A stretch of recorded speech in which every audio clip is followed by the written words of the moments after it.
Several years ago, the World Bank refused to guarantee a $25 million loan to finance the investment program of the local water co-op and forced Bolivia to sell its water systems to a subsidiary of Bechtel. The water prices now account in Bolivia for more than they pay for food. Well, I have a story to tell you tonight, and that is that the people rose up in Bolivia.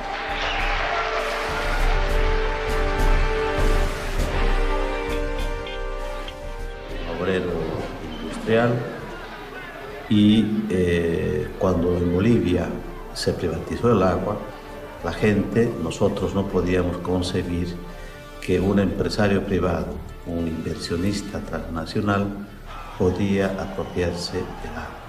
Es decir, la gente o tenía que pagar del agua o tenía que dejar de comer, y por lo tanto no tuvo otra alternativa que decir no a la privatización del agua.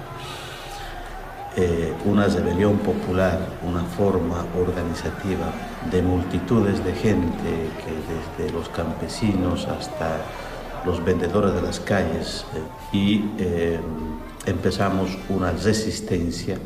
El gobierno sacó al ejército y a la policía para garantizar la seguridad jurídica de la empresa, garantizar las utilidades y las ganancias de la compañía. But it's really interesting because, you know, the World Bank has imposed the same kind of private control and takeover of many other things in developing countries: healthcare, education, their energy sector, their mines, and so on.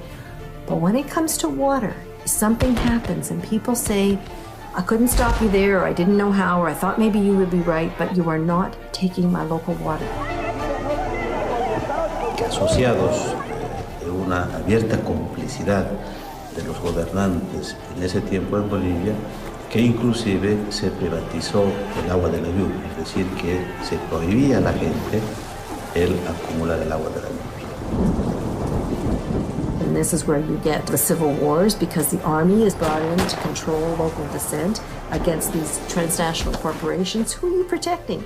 There's your people without drinking water, and you're protecting foreign investors from North America and Europe? Más de 100 heridos de bala, numerosos detenidos. Civil, hubieron más de 20 francotiradores que mataron e hirieron.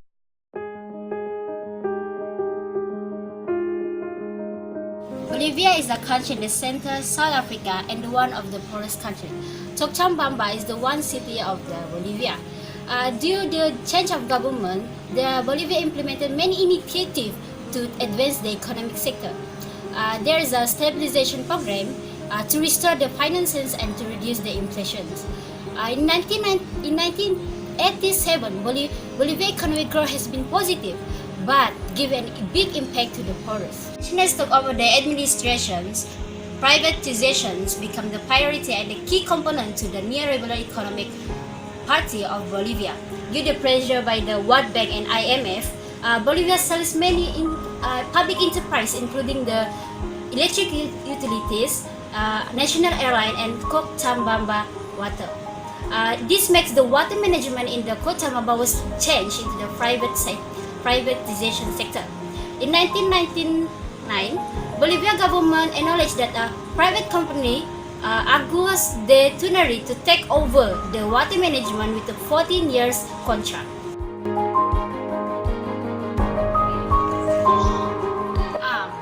The management of water resources mostly owned and maintained by the public organizations such as the government. However, when this management was changed to the private company, it's called the privatizations. Privatizations often used as a condition of loan from the international finance institutions for economic sector, infrastructure improvement, and negotiate their revenue. There is an agreement said that the private company who take over the management of water resources is making profit and it will ignore the environmental. But the World Bank and IMF aggressively campaign the water privatizations and agree that this system will reduce the water consumption and the water conservation.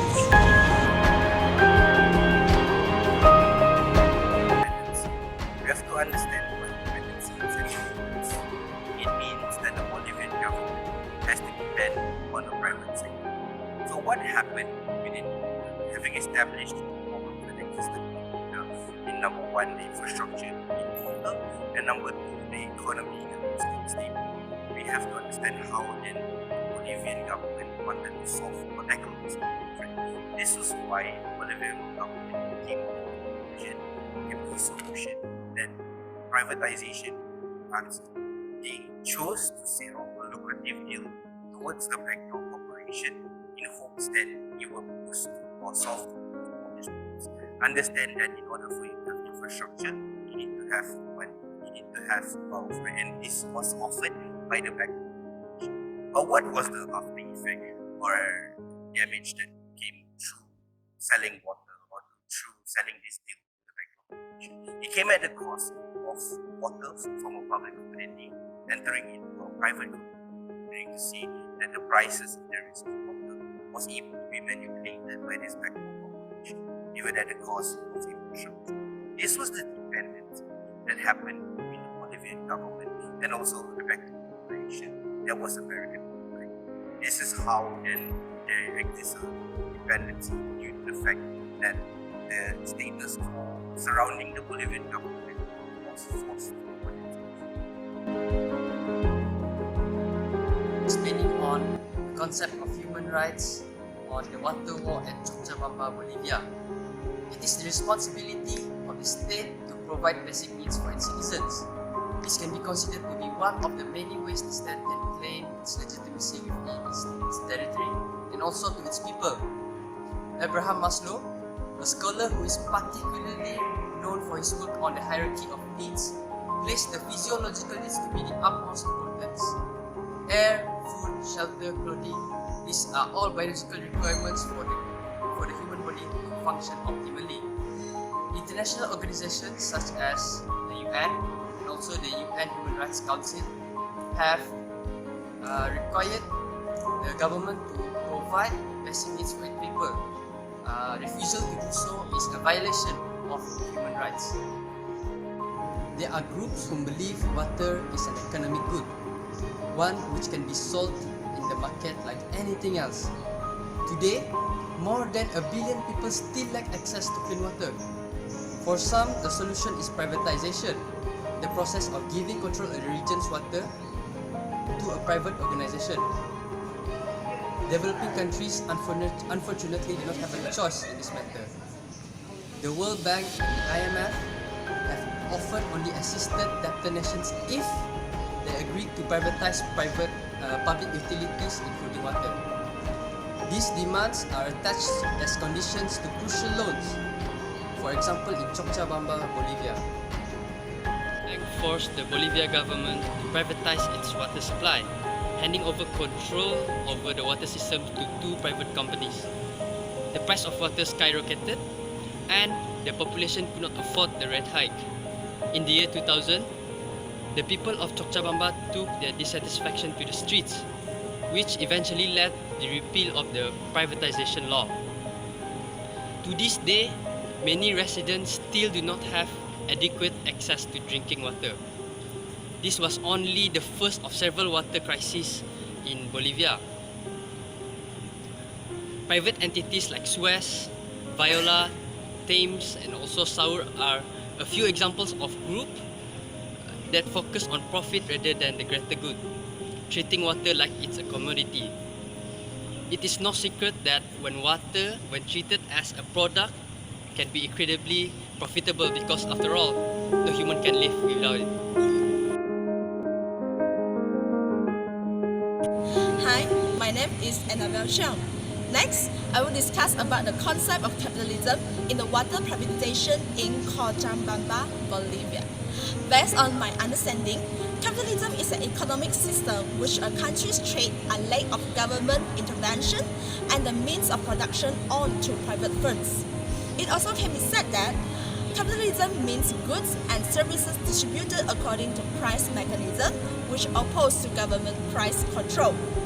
We cannot deny that capitalism is a very efficient to allocate resources, meaning to say that capitalism ensures resources are distributed according to consumer preferences, and the firms have incentives to be productively efficient.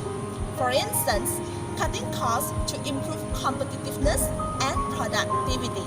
In contrast, the concept of capitalism is the main reason why this water privatization project failed. In 1985, the Bolivian government implemented the new economic policy which aimed to liberalize and privatize the sectors of Bolivia. But this policy simply led to even more poverty, higher unemployment, expensive prices, which made the country into a bad condition. Bolivia is a small, poor economy, so the government undoubtedly felt pressure to side with the powerful transnation corporation, who had the ability to leverage power and money on projects. However, these foreign investors never saw the input of the local peoples or consider the impact of their policies on them. In conclusion, we found that the water crisis in Cochabamba, Bolivia has negative consequences on the population. As for 2018, Bolivia is South America's poorest country. According to IMF, nearly 2/3 of the population live below the poverty line. This water crisis should be adjudicated to international arena for any positive changes to happen in the future. Thank you for watching.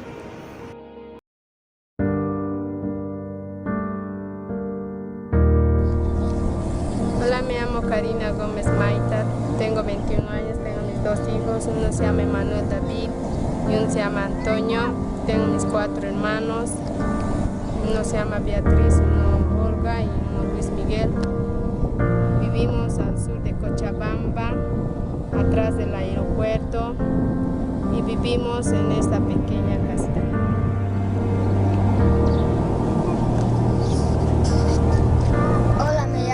Miguel, soy la hermana de Karina. Mis papás fallecieron cuando tenía 5 años y vivimos en este aquí mis 2 hermanos mayores con su hijito y nosotros dormimos aquí, yo y la otra.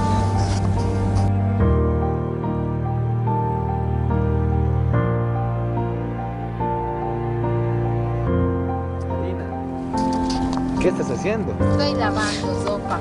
¿Lavando sopa? Sí. ¿Y cuál es el agua que estás utilizando? Aquí del pozo. ¿Esta la del pozo? Ajá. Pero no es una agua muy limpia, que digamos. No hay agua limpia aquí. No pueden encontrar agua limpia. ¿Y este es el agua que utilizas para lavar la sopa? Ajá. Uy. ¿Y con esta agua también se bañan ustedes? Sí, nos bañamos con esta agua. Uy, que no es tan limpia, que digamos. ¿Qué haces para poder conseguir dinero? A veces voy a lavar sopa, o a veces voy a lavar y a veces intento buscar fiesta.